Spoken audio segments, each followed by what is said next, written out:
Hola amigos, bendiciones, qué gusto, qué placer saludarles en este precioso día. Gracias nuevamente por conectarse a tu canal de YouTube Tesoro del Cielo. Hoy estaremos estudiando el Salmo número 36 que lleva por título Maldad humana y perfección divina. Este salmo se titula al músico principal, Salmo de David, siervo de Jehová. Solo el Salmo 18 también usa la frase siervo de Jehová en su título. Algunos estudiosos observaron que el Salmo 18 proviene de la vejez de David y el Salmo 36, este que estaremos estudiando hoy, proviene de un David más joven. Desde la juventud hasta la vejez, David fue siervo de Jehová y se complació más en los nombres del deber que en la dignidad. David podía decir en vez de siervo de Dios, rey escogido por Dios, pero esta dedicatoria al músico principal denotan claramente la humildad del cantor de Israel. Y bueno, sin más preámbulos, comenzamos la lectura y lo hacemos en el nombre del Padre, del Hijo y del Espíritu Santo. Estaremos leyendo los primeros 4 versículos y en la versión Reina Valera. Así que si ya te conectaste, te invito a que busques tu Biblia, tu libreta de notas y que te sientes atentamente porque este estudio ya comenzó. La iniquidad del impío me dice al corazón, no hay temor de Dios delante de sus ojos. Se lisonjea, por tanto, en sus propios ojos, de que su iniquidad no será hallada y aborrecida. Las palabras de su boca son iniquidad y fraude. Ha dejado de ser cuerdo y de hacer el bien. Medita maldad sobre su cama. Está en camino no bueno. El mal no aborrece. David hace una descripción detallada de cómo el hombre impío es atraído y seducido por su naturaleza pecaminosa. A los malvados el pecado les susurra en lo profundo del corazón. El pecado habla al malvado en lo profundo de su corazón. No hay temor de Dios delante de sus ojos. Cree que merece alabanzas al punto de no hallar aborrecible su propio pecado. Sus palabras son malvadas y engañosas. Ha perdido el buen juicio y la capacidad de hacer el bien. Aún en su lecho trama hacer iniquidad, se aferra a su mal camino y no rechaza la maldad. Estos impíos no tienen temor de Dios en lo absoluto. Ciegos de presunción, no pueden ver lo perversos que son en realidad. Todo lo que dicen es retorcido y engañoso. Se niegan a actuar con sabiduría o a hacer el bien. Se quedan despiertos por la noche tramando planes pecaminosos. Sus acciones nunca son buenas. No hacen ningún intento por alejarse del mal. Los pecados de los hombres tienen voz para los oídos de los piadosos. Son el índice externo de un mal interno. No hay temor de Dios delante de sus ojos. Y esto puede ser obvio, pero a menudo se olvida. El fundamento del carácter y las obras del impío es la falta del temor de Dios. La Biblia dice que el principio de la sabiduría es el temor a Jehová. Pero todo parece indicar que estas personas, al no tener sabiduría, actúan neciamente y por ende esa manera de actuar también la manifiestan y es evidente en que actúan de esa forma porque no tienen temor de Dios. No respetan ni veneran a Dios como deberían. Es probable que Pablo tuviera en mente este salmo cuando compuso los primeros capítulos de su gran carta, ya que cita el versículo 1 en el libro de Romanos 3:18. Como está escrito, no hay justo ni aun uno, no hay quien entienda, no hay quien busque a Dios. Todos se desviaron, a una se hicieron inútiles. No hay quien haga lo bueno, no hay ni siquiera uno. Sepulcro abierto es su garganta, con su lengua engañan. Veneno de áspides hay bajo sus labios. Su boca está llena de maldición y de amargura. Sus pies se apresuran para derramar sangre. Quebranto y desventura hay en sus caminos, y no conocieron camino de paz. No hay temor de Dios delante de sus ojos. Por eso, la iniquidad del impío me dice al corazón, no hay temor de Dios delante de sus ojos. Se lisonjea por tanto en sus propios ojos, de que su iniquidad no será hallada y aborrecida.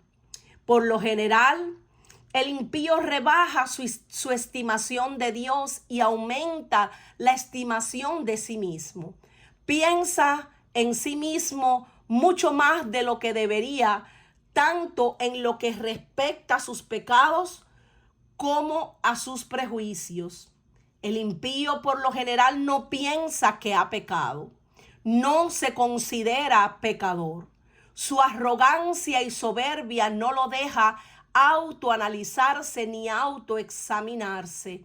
En su propia valoración se considera estar bien y que no será descubierto su pecado, mucho menos castigado.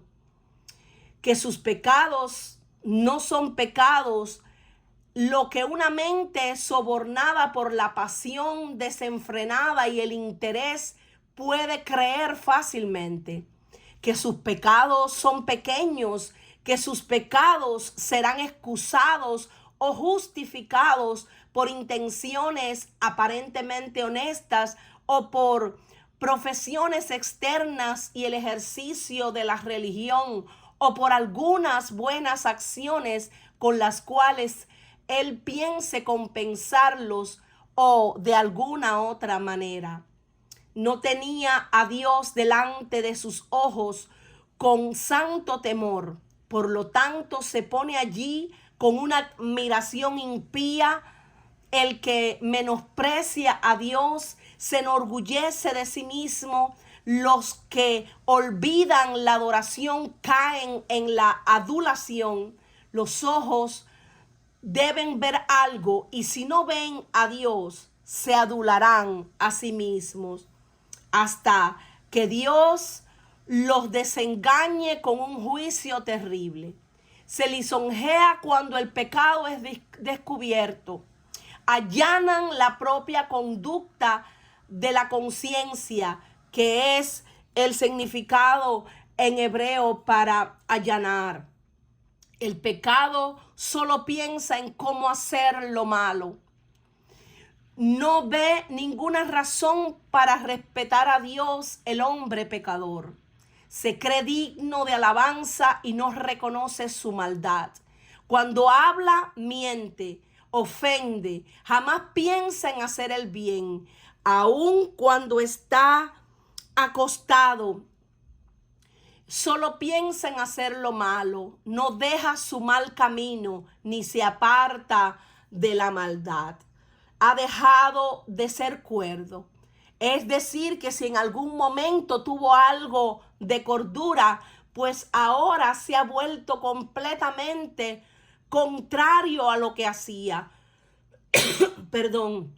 El carácter del impío se muestra tanto en sus palabras, que son iniquidad y fraude, como en sus planes, porque medita la maldad. En sus hábitos está el camino no bueno, y en sus atracciones el mal no aborrece.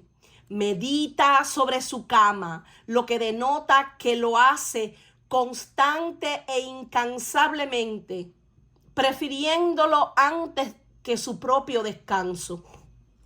La persona malvada no se está desviando simplemente por los malos caminos, está inventando formas de hacerlo en contraste con los piadosos que pasaban las horas de vigilia de la noche meditando en Dios y en sus mandamientos. Como bien dice el Salmo 1, verso 2 y el Salmo 63, verso 6. Sino que en la ley de Jehová está su delicia, y en su ley medita de día y de noche. Cuando me acuerde de ti en mi lecho, cuando medite en ti en las vigilias de la noche.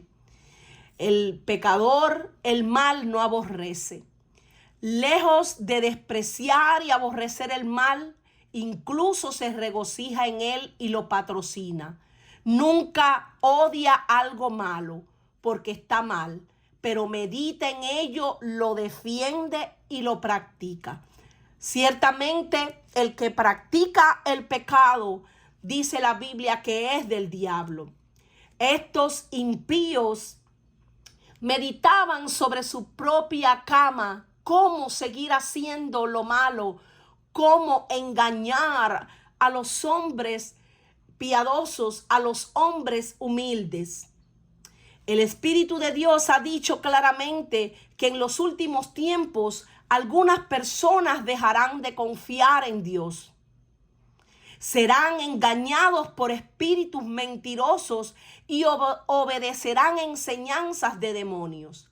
Le harán caso a gente hipócrita y mentirosa, incapaz de sentir vergüenza de nada. Por eso David reflexionaba en este tipo de gente. El pecado se encuentra tanto en lo que no hacemos como en lo que hacemos. Porque la Biblia dice en Santiago 4:17 que el que sabe hacer lo bueno y no lo hace, le es pecado. Y uno de los consejos que también nos da el libro de Tercera de Juan 1:11 es: amado, no imites lo malo, sino lo bueno. El que hace lo bueno es de Dios, pero el que hace lo malo no ha visto a Dios. ¡Qué tremendo! Y vamos a pasar ahora al análisis del verso número 5. Jehová, hasta los cielos llega tu misericordia y tu fidelidad alcanza hasta las nubes. Tu justicia es como los montes de Dios, tus juicios abismo grande, oh Jehová. Al hombre y al animal conservas. Sentimos que David ha pensado bastante en el impío, pero ahora se vuelve a la gran misericordia y fidelidad de Yahvé, Jehová, el Dios de pacto de Israel. La traducción de misericordia viene de la palabra hebrea Hesed. Esta maravillosa palabra habla del amor y la misericordia de Dios, especialmente hacia su pueblo del pacto. El más importante de los atributos desde la perspectiva de este salmo es Hesed, generalmente traducido como amor inagotable o misericordia. Uno puede imaginarse fácilmente que el salmo fue escrito en una altura natural, desde la cual el cantor veía hacia una escena de gran extensión en la que vio símbolos de la verdad acerca de su Dios. Note el alcance de la visión: los cielos, las nubes, las montañas, el gran abismo, el río y sobre todo la luz. Jehová, hasta los cielos llega tu misericordia, como el azul etéreo.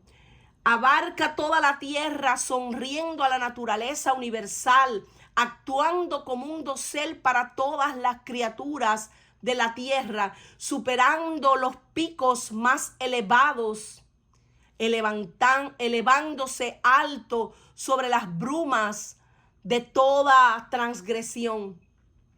Misericordia, fidelidad, justicia, juicios. David solo puede describir estos atributos de Dios con las cosas más grandes en las que se puede pensar: los cielos, las nubes, los montes, el gran abismo y el mar. Oh Jehová, al hombre y al animal conservas. La bondad de Dios se muestra en la forma en que Él se preocupa por sus criaturas.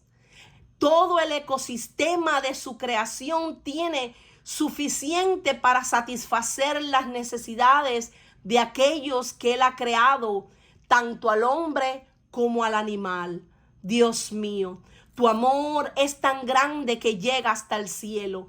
Tan grande es tu bondad que llega hasta las nubes.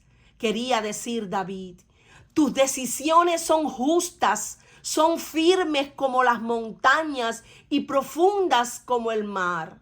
Hombres y animales están bajo tu cuidado. Ciertamente Dios, en su gran amor con que nos amó, hizo todo hermoso, todo lo hizo perfecto.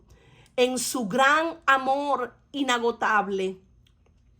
Oh Señor, es tan inmensa tu fidelidad.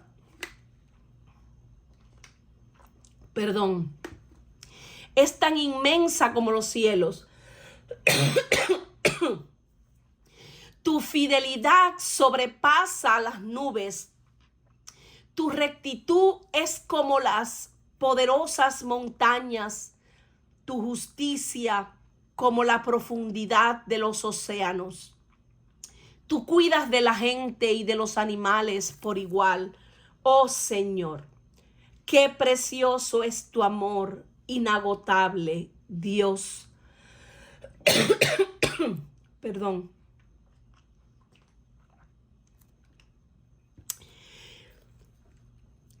Cuán preciosa, oh Dios, es tu misericordia, decía David. Por eso los hijos de los hombres se amparan bajo la sombra de tus alas. Al considerar el cuidado de Dios por su pueblo y su creación, David sentía que la misericordia de Dios era una cosa preciosa. Y realmente lo es. El uso repetido de la palabra misericordia es en este texto instructivo. Necesita ambos énfasis. El del versículo 5 es demasiado grande para comprenderlo. Y el del versículo 7 demasiado bueno para dejarlo escapar. Por eso los hijos de los hombres se amparan bajo la sombra de tus alas. El Dios misericordioso es un lugar de descanso y protección para el pueblo de Dios. Dios nos invita a nosotros, sus hijos, a encontrar ese lugar de refugio, esa confianza en Él. Hay dos formas principales en que los comentaristas entienden la figura de la sombra de tus alas. Algunos lo toman como las alas de los querubines representados en su tabernáculo y el templo posterior. Las alas de querubines estaban representadas en la tapa del arca del pacto, que era la representación del trono de Dios. Otros lo interpretan en el sentido de que una gallina cubre a sus polluelos bajo sus alas para protegerlos y esconderlos y darles refugio. Estas son las dos alas de la bondad divina, bajo las cuales se refugian los hijos de los hombres. La alusión puede ser a las alas de los querubines sobre el propiciatorio, como pollos en la tormenta, o cuando el gavilán amenaza, se acercan y se cubren debajo de la gallina. La imagen de refugiarse a la sombra de sus alas fue usada por Booz en Ruth 2, versículo 12.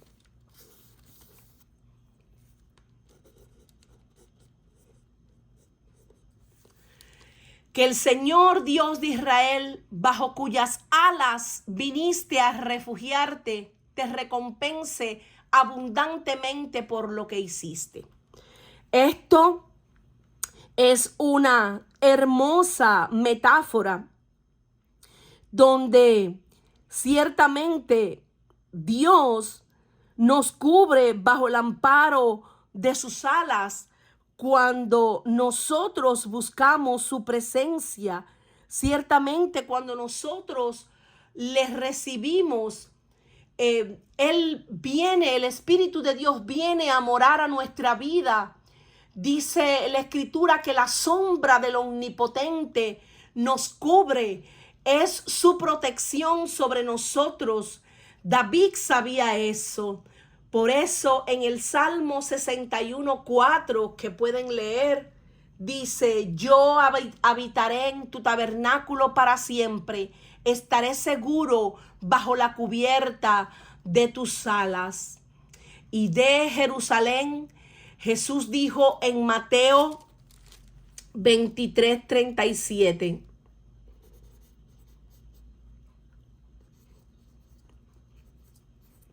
Y el verso que le leí anterior fue Salmo 61:4.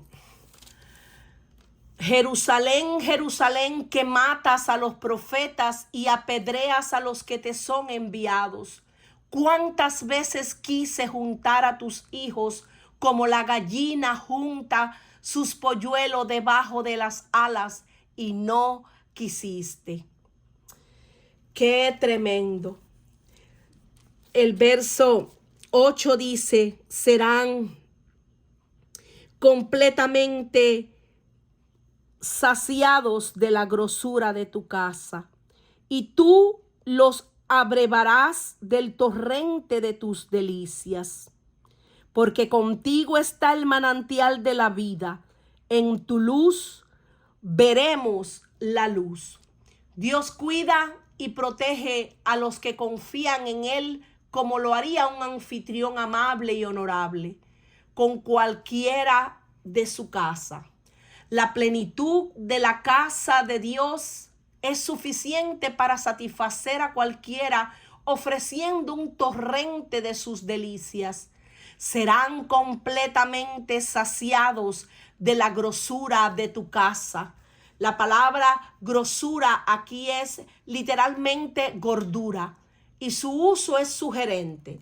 El más gordo es estimado como el alimento más hermoso y excelente. Por lo tanto, se ordenaba al santo que ofreciera la grasa en sacrificio según la ley. Así como Dios espera lo mejor de nosotros, también Él nos da lo mejor. La grosura de tu casa será uno de nuestros grandes gozos en el cielo cuando vayamos a la casa de nuestro Padre Celestial, con una satisfacción inconmensurable de poder disfrutar eternamente de la presencia tangible y palpable de nuestro precioso Señor, Salvador y Dios. No hay nada como eso. Torrente de tus delicias. La unión con Él es la fuente de todo deleite, como de todo verdadero fruto de los deseos. Es posible que se pretenda hacer una referencia al Edén en la selección a la palabra para delicias, que es un afín a ese nombre. Torrente de tus delicias. Unas gotas de la copa celestial bastan por un tiempo para hacernos olvidar nuestros dolores, aún estando en medio de ellos. ¿Qué pues?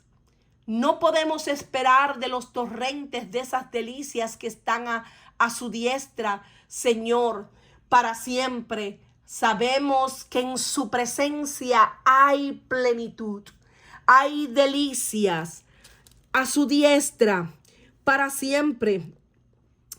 Santo es el Señor. Extiende tu misericordia a los que te conocen y tu justicia a los rectos de corazón. Era lo que David pedía. Pero también decía, contigo está el manantial de la vida. En tu luz veremos la luz. La satisfacción y las delicias que se encuentran en Dios están conectadas con la vida y la luz. Sabemos que Él es el Dios de la vida. Sabemos que es el Padre de las luces. Estas sanan y edifican, dando vida. Están llenas de la luz de la verdad y la bondad. Una fuente habla de causalidad. Está en Dios como en una fuente y de Él se deriva a nosotros. Esto también nos habla de la abundancia de su amor, de su bondad, de su gozo, de ese fruto apacible del Espíritu. Habla de la excelencia. El agua es más dulce también en la fuente de toda la vida abundante y variada. Él es la fuente y el sol de justicia. Su rostro es la luz sobre todo. En tu luz veremos la luz. No es más que una especie de penumbra comparativamente la que nosotros disfrutamos aquí en este mundo. Mientras estamos escondidos en esta tierra, podemos ver muy poco, pero en la casa de nuestro Padre, allá arriba, está la luz. Él es la luz del mundo. Jesús vino a esta tierra. Ciertamente, la luz en las tinieblas resplandece y las tinieblas no prevalecieron contra ella. En tu luz veremos la luz. Es similar al pensamiento, a lo que Juan escribió en las palabras iniciales de su evangelio, aquella luz verdadera, refiriéndose a Jesús, que alumbra a todo hombre, vino a este mundo. En el mundo estaba, pero el mundo no le conoció. Pero a todos los que le conocieron, a los que creemos en su nombre, nos dio la potestad de ser hechos hijos de Dios. Otra vez Jesús les habló diciendo: yo soy la luz del mundo. El que me sigue no andará en tinieblas, sino que tendrá la luz de la vida. Y eso podemos encontrarlo en el libro de Juan 8, verso 12. Entre tanto que tenéis la luz, creed en la luz. Entre tanto que tenéis a Jesús, creer en Él, para que seáis hijos de luz. Estas cosas habló Jesús y se fue y se ocultó de ellos. Pueden encontrarlo en el libro de San Juan,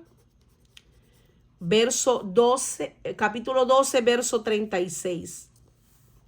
Porque todo aquel que hace lo malo aborrece la luz y no viene a la luz, para que sus obras no sean reprendidas. Juan 3, 20. No habrá allí más noche, y no tienen necesidad de luz de lámpara, ni de luz de sol, porque Dios el Señor los iluminará, y reinarán por los siglos de los siglos. Eso lo podemos ver en el libro de Apocalipsis, capítulo 22, verso 5. Jesús mismo es nuestra luz. Y cuando estemos en su presencia en el cielo, ya no tendremos necesidad de sol ni de luna, ni de luz de lámpara, porque Dios mismo, el Señor, nos iluminará y reinaremos con Él por los siglos de los siglos. Aleluya. Santo es el Señor, porque contigo está el manantial de la vida. Él es el dador de la vida. En tu luz veremos la luz, porque todos los que miramos su rostro no fuimos avergonzados. Aleluya. Extiende tu misericordia a los que te conocen, decía David, y tu justicia a los rectos de corazón.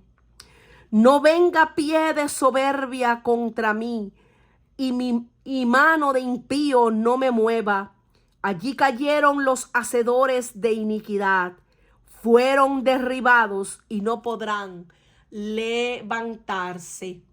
Habiendo recibido la buena misericordia y justicia de Dios, David correctamente ora para que continúe para él y para todos, incluyéndonos a nosotros, aquellos que conocemos a Dios en una relación íntima y correcta. Extiende tu misericordia. El hebreo es sacar a la luz o saca tu misericordia. Notamos el paralelismo entre los que te conocen y los rectos de corazón, y entre aquellos que no te conocen, que no te honran.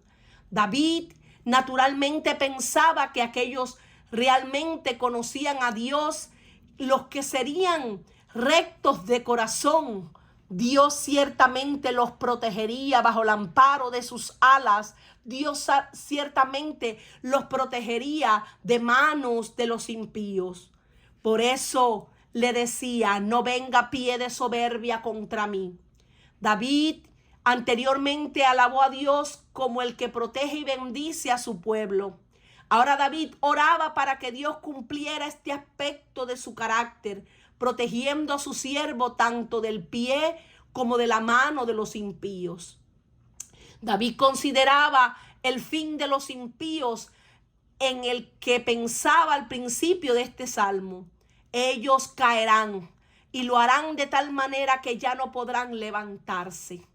A diferencia de los justos que pueden caer 7 veces y volver a levantarse, como bien dice Proverbios 24, versículo 16. Sin embargo, los hacedores de iniquidad permanecen en el polvo mientras Dios protege a sus siervos. Hay cierto énfasis en la palabra allí, en esta frase. Algunos piensan que se refiere a la soberbia mencionada en el versículo anterior, y otros al lugar donde los hacedores de iniquidad practicaban su pecado. Es decir, que allí donde mismo practicaban su pecado, allí, en ese lugar donde mantuvieron su soberbia, en ese lugar donde no se arrepintieron, cayeron los hacedores de iniquidad, fueron derribados y no podrán levantarse. Bendice con tu amor a todos los que te aman, decía David. Salva con tu justicia a los que son sinceros, Dios. No dejes que los orgullosos me pongan el pie encima, Señor. Líbrame de gente impía, de gente sanguinaria, de gente engañadora. No permitas que los malvados hagan conmigo lo que quieran. Fíjense en los malvados. Han rodado por los suelos y no volverán a levantarse. Derrama tu amor inagotable, Dios, sobre los que te aman. Haz justicia a los de corazón sincero. No permitas que los orgullosos nos pisoteen, ni que los malvados nos intimiden. Miren, han caído los que hacen el mal. Están derribados. jamás volverán a levantarse. Aleluya, aleluya. Y sabemos que Dios ciertamente cumple sus promesas, que ciertamente veremos la bondad de Jehová aquí en la tierra de los vivientes, que ciertamente Él pagará a cada uno según sea sus obras. Por eso Él dice, he aquí yo vengo pronto y mi galardón conmigo para recompensar a cada uno según sea su obra. Aleluya. Y bueno, con este versículo, mis amados, de esperanza, me despido. Espero que esta enseñanza haya sido de gran bendición para ustedes. Que el Señor les continúe bendiciendo. Seguimos estudiando la preciosa palabra de Dios. La palabra profética más segura es su palabra. Por eso te invito a que si no te has suscrito al canal, que lo hagas, porque próximamente estaremos estudiando el Salmo número 37 y vamos a seguir profundizando cada vez más según como Dios nos guíe en el estudio de la palabra preciosa de Dios. Que el Señor les bendiga, que el Señor les guarde, que el Señor alce su rostro sobre ustedes, sobre nosotros, y que siempre ponga en nosotros y en ustedes su paz que sobrepasa todo entendimiento. Hasta luego.